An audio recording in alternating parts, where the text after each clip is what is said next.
مجھے یہ بتا دیجئے کہ ساس اگر کسی کام کا حکم دے رہی ہے اور بہو جو ہے وہ سمجھ نہیں پا رہی ہے کہ اس پہ مجھے یہ کام کرنا بھی ہے، آیا شریعت یہ کام کرنا مجھ پہ لازم بھی کر رہی ہے، مجھے اس کا پابند بھی کر رہی ہے یا نہیں، کیا حکم شرع ہوگا؟ بسم اللہ الرحمن الرحیم۔ سب سے پہلے تو یہ سمجھنا بہت ضروری ہے کہ ہمارے جو گھر کا ماحول ہوتا ہے وہ ہماری اخلاقیات پر اور ہماری نفسیات پر بہت گہرا اثر ڈالتا ہے۔ اگر گھر کا ماحول اچھا ہوگا تو ہم گھر میں بھی اور گھر سے باہر بھی اپنی بہتر سروسز سر انجام دے سکتے ہیں، اور اگر گھر کا ماحول بہتر نہ ہو تو نہ ہمارے گھر کے حالات اچھے ہوتے ہیں، ماحول خوشگوار نہ ہو تو نہ ہم گھر میں پرسکون زندگی گزار سکتے ہیں اور نہ ہی گھر سے باہر صحیح طریقے سے اپنے جو فرائض ہیں ان کو انجام دے سکتے ہیں۔ لہٰذا گھر کا ماحول صحیح ہونا انتہائی ضروری ہوتا ہے، اور گھر کا ماحول اسی وقت صحیح ہو سکتا ہے جب میوچل انڈرسٹینڈنگ آپ سب کے درمیان میں ہو، یعنی گھر والے آپس میں جو ہے وہ باہمی اتفاق رکھتے ہوں، اور اس میں پھر یہ بھی ضروری ہے کہ والدین کا ادب، بڑوں کا ادب بھی کیا جائے، چھوٹوں پر شفقت بھی کی جائے، اور اس کے ساتھ یہ کہ کلوز ہونا چاہیے آپس میں ہمیں ایک دوسرے کے، اس طرح کہ سب آپس میں ایک دوسرے کے ساتھ اپنے مسائل شیئر کر سکیں اور پھر ان کا کوئی مثبت حل نکالا جا سکے۔ یہ جب ماحول گھر میں کریٹ ہوتا ہے تو خود بخود ہم ایک دوسرے کے ساتھ جب اپنے مسائل شیئر کر رہے ہوتے ہیں تو بہت ساری مشکلیں تو ویسے ہی آسان ہو جاتی ہیں۔ لہٰذا احسان کا جذبہ ہونا چاہیے، جیسا کہ اللہ رب العزت قرآن کریم میں ارشاد فرماتا ہے، احسنوا، تم لوگوں پر احسان کرو، دوسروں کے ساتھ احسان کا معاملہ کرو، ان اللہ یحب المحسنین، اللہ رب العزت احسان کرنے والوں کو پسند فرماتا ہے۔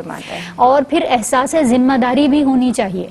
آپ کے اندر احسان کا جذبہ بھی ہو، اور اپنی ذمہ داری کو کس طرح ادا کرنا ہے، بہتر طریقے سے آپ کیسے ادا کر سکتے ہیں، یہ احساس ذمہ داری کا جو جذبہ ہے یہ بھی گھر کے ماحول کو بہتر بنانے کے لیے بہت زیادہ ضروری ہوتا ہے۔ صحیح۔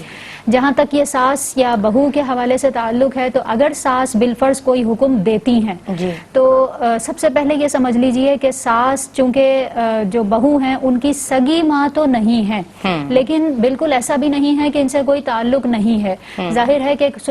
سسرالی رشتہ بھی ہے، اور اگر ماں نہیں ہے تو ماں جیسی تو کم از کم ضرور سمجھنا چاہیے۔ بے شک، اور بہت اچھی بات، ماں نہیں ہے پر ماں جیسی ضرور ہے۔ بالکل ماں جیسا تو ضرور سمجھنا چاہیے۔ آپ اس کو اس طرح سمجھ لیں کہ شادی سے پہلے آپ اپنی والدہ کی خدمت کرتی رہیں، اب وہ خدمت کا موقع آپ کو نہیں مل رہا ہے تو آپ ساس کی خدمت کر کے اللہ سے امید رکھیں کہ آپ کو وہی ثواب اللہ رب العزت عطا فرمائے۔ سبحان اللہ۔ تو وہاں پر اپنی والدہ کی خدمت کر کے آپ نے یہ ثواب کمایا، اور یہاں پر سسرال میں آ کر کوشش کریں کہ اپنی ساس کی خدمت کر کے یہ ثواب حاصل کیا جا سکے۔ اور پھر ظاہر ہے کہ اگر بالفرض وہ جو ماں کے حقوق ہوتے ہیں وہ تو اس طرح ہیں کہ آپ کے اوپر ان کا ہر حکم ماننا فرض یا واجب ہے، فرض ہوتا ہے، بشرط یہ کہ آپ جو ہے وہ کوئی غیر شرعی حکم نہ دے رہی ہوں۔ اگر شرعی حکم ہے تو فوری طور پر اس پر عمل کرنا لازم ہوگا، لیکن اگر ساس ہیں تو ہر حکم کا ماننا فرض یا واجب اگرچہ نہیں ہے، لیکن ایک بزرگ ہونے کے اعتبار سے ان کی ایک رسپیکٹ ہے، ان کا ادب کرنا یہ شریعت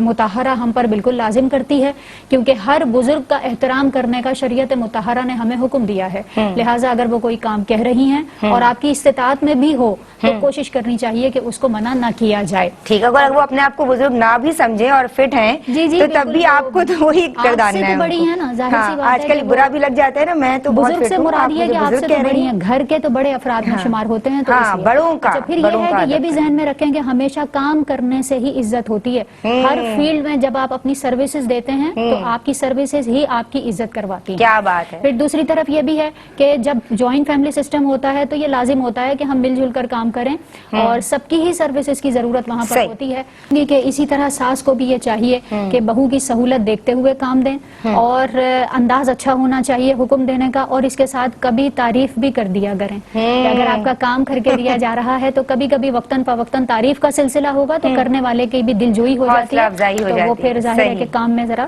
اچھی معاونت ہو سکتی ہے۔ صحیح۔